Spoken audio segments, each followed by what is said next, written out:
Back in 2017, we started a project to create statues of Rinpoche's previous lives.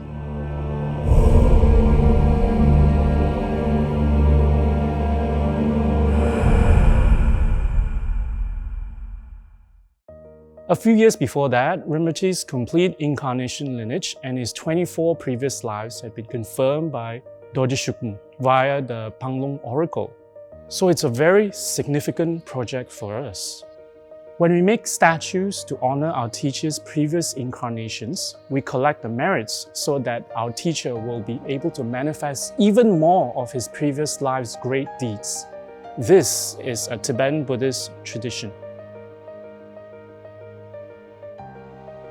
When you look at the statues of Rinpoche's previous lives, you will see that they have different hand gestures, they're wearing the robes, the hat, the implements that they carry. These are aspects of the iconography of the statue. So it's very important to make statues according to the correct iconography because it's based on the great deeds of these previous lives of Rinpoche's. So there's a certain blessing associated with these great deeds.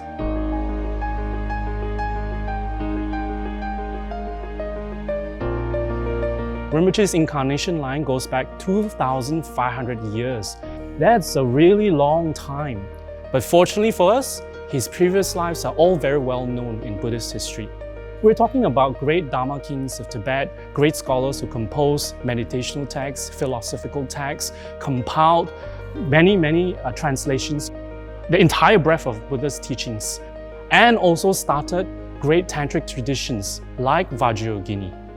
Because they were so prominent, there are many accounts of their life stories and their achievements, and many depictions of them in old tankas and statues. So we did some research and we visited some monasteries in China where they're actually painted on wall murals. Then we compiled the most common features to decide how they should look. We were also very lucky to work with an artist who can make very lifelike statues.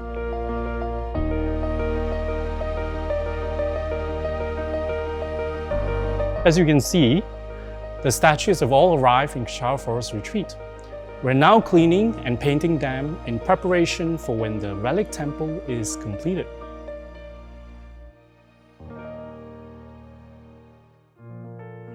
I would like to tell you some stories of Rinpoche's previous lives. And let me begin with the great Mahasiddha Naropa in ancient India. He was an interesting incarnation because his story exemplifies devotion to a spiritual teacher.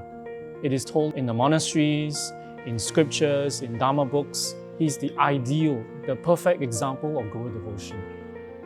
Interestingly, when he started off as a prince, he renounced his royal life and entered the monastery and became an incredible scholar.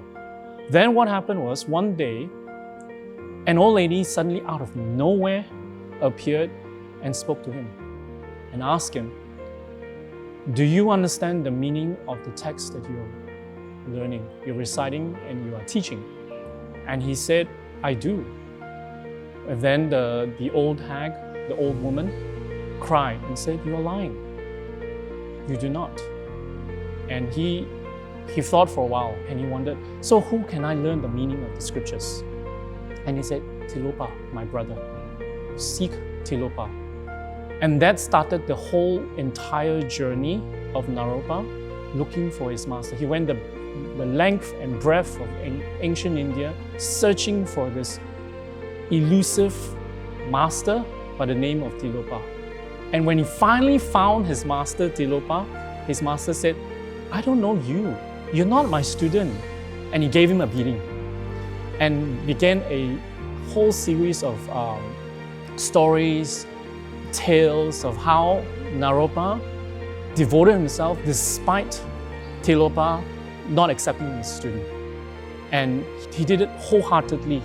And in the end of this whole episode of devotion, of utter faith in a spiritual master, the master gave him teachings, gave him initiation, and within 6 months of practice, Naropa became enlightened. And when he became enlightened, he had a vision of the female Buddha, Vajrayogini. And hence, Naropa, besides the example of Guru devotion, he was known for his practice of Vajrayogini, the Naro Kachari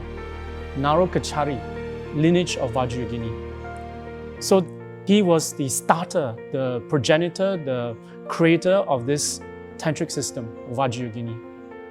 Incidentally, Tsem Rinpoche's devotion to his teacher is just like Naropa, which becomes an inspiration for all of us practitioners of the Dharma.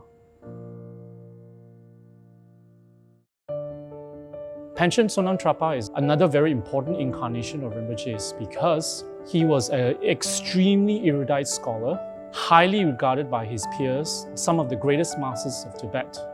And he was so esteemed that in his lifetime, he managed to achieve an incredible feat of being an abbot of Ganden Sera Drepung, and also ascend the throne of Lama Tsongkhapa, which is to be the Ganden Tripa, the head of the Gelug tradition, all in one lifetime. Panchen Sonatrapa was the student of the second Dalai Lama, Gyaltsen Gyatso. And interestingly, he was also the teacher to the third Dalai Lama, Sonam Gyatso. Aside from that, he was also an incredible scholar, an incredible prolific writer. And he composed many texts, many of which are used by the monastery today as textbooks to study in order to be a geshe. A geshe is a doctorate of Buddhism. So basically, monks are studying his writings till today in order to pass their geshe exams. What an incredible scholar he is. I would like to tell you another story of Rinpoche's previous incarnation, the great Tibetan Emperor Trisong Detsen. He was a Buddhist emperor, one of the greatest of Tibet, and he introduced Buddhism into Tibet by inviting the great master, the Indian master, Shantarakshita, and later on Guru Padmasambhava. Along with inviting the great masters, he also founded the first Tibetan Buddhist monastery, Samye. Naturally, with the monastery, the first generation of Tibetan monks was ordained. As a result of his great deeds, Buddhism was disseminated in Tibet for the first time. And from there, it has descended down into what we know as Tibetan Buddhism today.